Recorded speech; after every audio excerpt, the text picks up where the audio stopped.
Hello everyone, this is Gaurav Sharma. Welcome to Gaurav Classes. Today we taught the class 10th. The topic is coordinate geometry. Coordinate वो points होते हैं जहां पर हम किसी को x और y और z के थ्रू रिप्रेजेंट करते हैं. But now the 10th class we taught only two axes. This is the x and this is x axis and this is y axis. Coordinate geometry को हम represent करते हैं इस समय 10th क्लास में to रिप्रेजेंटमेंट tales में x axis and y axis, और इन दो चीजों से मिलकर बनती है 2D मींस 2 फॉर दो और D फॉर डायमेंशनल. दो डायमेंशनल की जो फिगर होती है वो x एक्सिस और y एक्सिस को रिप्रेजेंट करती है. x एक्सिस के जितने भी कोऑर्डिनेट होते हैं उसको हम बोलते हैं एबेस का. क्या बोलते हैं हम? एबीएस, एबेस का. एबीएस CISSA, एबेस का. क्या बोलते हैं x एक्सिस को? हम x एक्सिस के कोऑर्डिनेट्स को एबेस का, और y एक्सिस के कोऑर्डिनेट को बोलते हैं हम ऑर्डिनेट. ORDINATE. y एक्सिस को बोलेंगे हम ऑर्डिनेट और x एक्सिस वाले को बोलेंगे हम एबेस का. अब देखिए ये होता है हमारा 0 0. इस पॉइंट को बोलते हैं हम ओरिजिन. ORIGIN. क्या बोलते हैं हम इस पॉइंट को? ओरिजिन बोलते हैं. हम मान लेते हैं 1 and then 2 then 3 then 4 then 5. That is 1 2 3 4 5. हमने ये पॉइंट्स मान लिए. अब एक आदमी यहाँ के 4 पॉइंट्स पर और यहाँ के 5 पॉइंट्स पर गया, तो सबसे पहले 4 और यहाँ से 5, मतलब वो यहाँ खड़ा है और हमने लिख लिया इसको 4, 5. मतलब यहाँ से x एक्सिस पर 4 और y एक्सिस पर 5. तो जो ये वाला पॉइंट कहलाएगा वो कहलाएगा इसका एबेस का, और दूसरा जो पॉइंट कहलाएगा वो कहलाएगा इसका ऑर्डिनेट. समझ में आया मेरे प्यारे बच्चों? अब इसके अंदर एक चीज और होती है. हमसे कहा जाता है कि find the equation of x axis.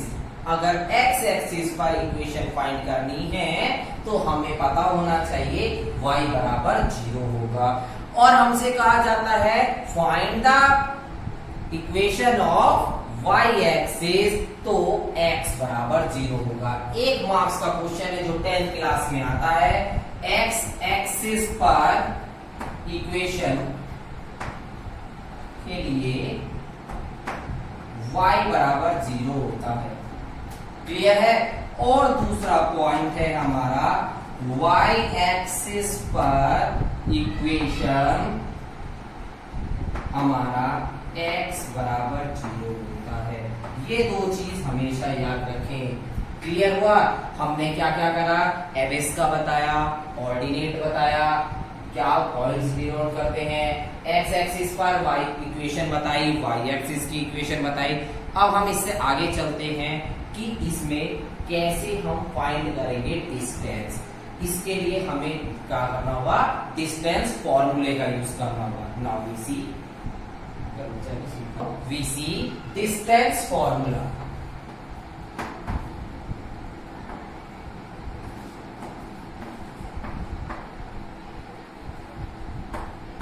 अब देखिए डिस्टेंस कैसे फाइंड आउट करते हैं. हमने मान के चलिए ये हमने ग्राफ बनाते हैं बेटा. ये x एक्सिस, ये y एक्सिस.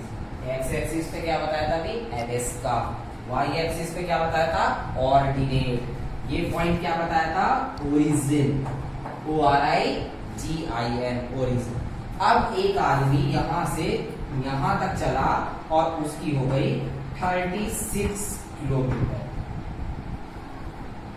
वो यहां से यहां तक चला और कितना हो गया? 36 किलोमीटर. किधर की तरफ गया? लेट मान लेते हैं वो ईस्ट में गया. ठीक है, 36 किलोमीटर किस में चला गया, ईस्ट में चला गया। अब वो टर्न हुआ और 15 किलोमीटर नॉर्थ में चला गया। वो टर्न हुआ और 15 किलोमीटर नॉर्थ में गया। ये मान लीजिए हमारा नॉर्थ है, मींस ये ईस्ट, इधर वेस्ट, ऊपर नॉर्थ, नीचे साउथ। तो अब हम इसको ऐसे मिलाएंगे, ये हमने O मान लिया, ये हमने A मान लिया, ये मैंने B मान लिया। अब मुझे OB डिस्टेंस फाइंड करनी है। कैसे करेंगे अब ये बताएंगे। अब हमें देखिए बेटा, ये यहां से यहां गया, मतलब x एक्सिस पे गया ना, y पे तो नहीं गया। अभी मैंने क्या बताया था, x एक्सिस पर y बराबर क्या होता है मेरे प्यारे बच्चों, 0।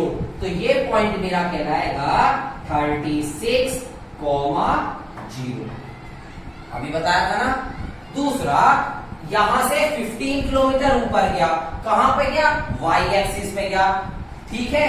तो x एक्सिस पे क्या है, 36, यहाँ 36 पॉइंट है, और y एक्सिस पे क्या है मेरा 15।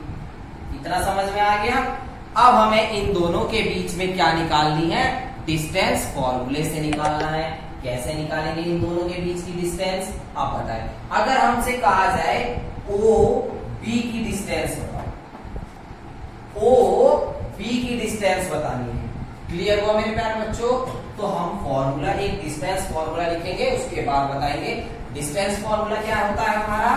देखेंगे, under root x1 minus x2 का whole square plus y1 minus y2 का होल स्क्वायर। समझ में आया मेरे प्यारे बच्चों। मैंने क्या लिखा, under root x1 minus x2 का whole square plus y1 minus y2 का होल स्क्वायर। अब हमें किसके बीच की डिस्टेंस निकालनी है मेरे प्यारे बच्चों, OB के बीच। अगेन फॉर्मूला रीड आउट करेंगे, x1 माइनस x2 का whole square plus y1 minus y2 का होल स्क्वायर। समझ में आया। अब OB मतलब B के कोऑर्डिनेट क्या है मेरे, 36, 15, और O के कोऑर्डिनेट क्या है मेरे, 0, 0। हमें सबसे पहले पता है, ये हो गया मेरा x1, ये हो गया मेरा y1। छोटा छोटा लिखते हैं इसके नीचे x2 और y2, और हम यहाँ पर इसमें पुट कर देते हैं। x1 है 36 माइनस x2 क्या है मेरा 0,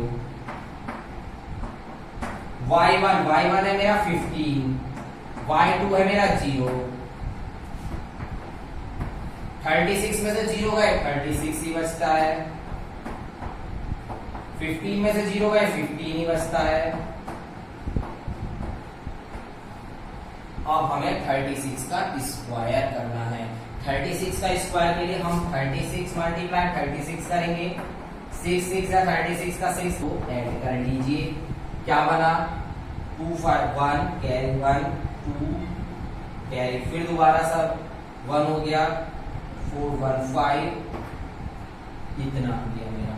ठीक है, ये मेरे बीच की क्या हो गई, डिस्टेंस हो गई, और इसको मैंने लिख लिया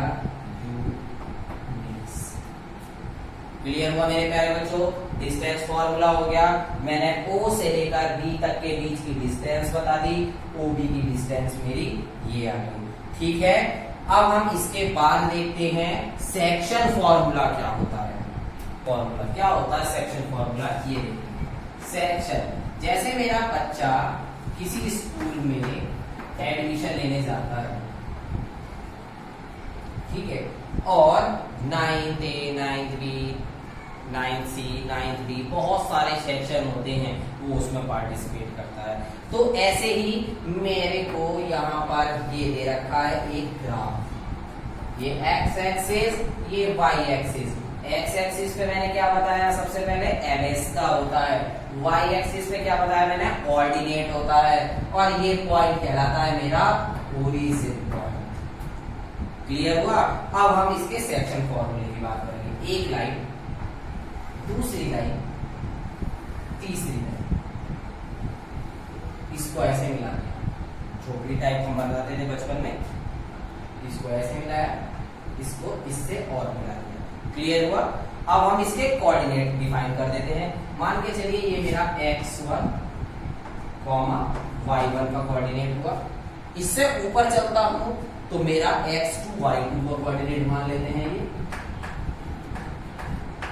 इतना समझ में आ गया? अब हमने इसको तो x1 उस माना और ये माना। अब ये हमारा जो सेक्शन हुआ ये मेरा m1 हुआ, ये मेरा सेक्शन हुआ m2 हुआ, और ये मुझे बताना है क्या आएगा। तो x, मैंने ये y मान लिया, ये a मान लिया, ये b मान लिया, और ये c मान लिया, ये q मान लिया, ये p मान लिया।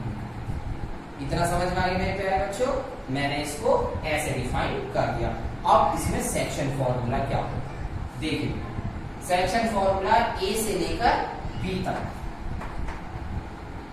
सबसे पहले होगा मेरा m1 x2 plus m2 x upon m1 plus m2। Clear हुआ? ये है x एक्सिस पर। कॉमा अब आ जाते हैं y एक्सिस पर, m1 y2 plus m2 y1 upon m1 plus m2। ये मेरा सेक्शन फॉर्मूला है। अब इसमें दो चीजें हमेशा याद रखें। एक पॉइंट होता है internally,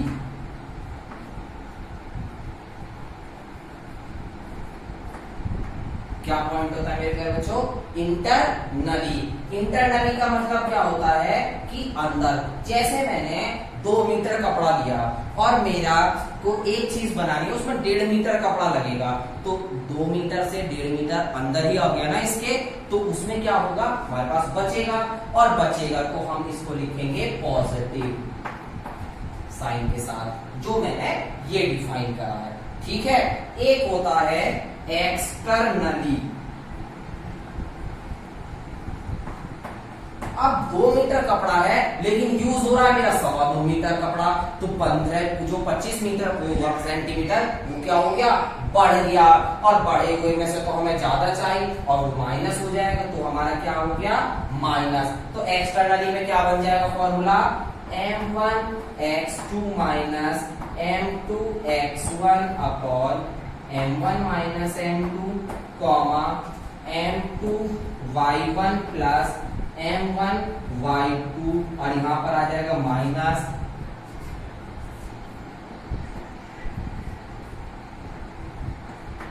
upon m1 minus m2। ये मेरा एक्सटर्नली का फॉर्मूला। क्लियर हुआ सेक्शन फॉर्मूला भी इस डायग्राम के थ्रू? ये मेरे क्या होगा? सेक्शन हो गए m1 m2, और m1 m2 हमें डिफाइन होंगे कि कितने कितने की दूरी पर है, तो हम यहाँ पर उसे पुट कर देंगे और हमारा ये सेक्शन फॉर्मूले से आ जाएगा। ये इंटरनली में हमें याद रखना पॉजिटिव है और एक्सटर्नली में याद रखना हमें नेगेटिव है।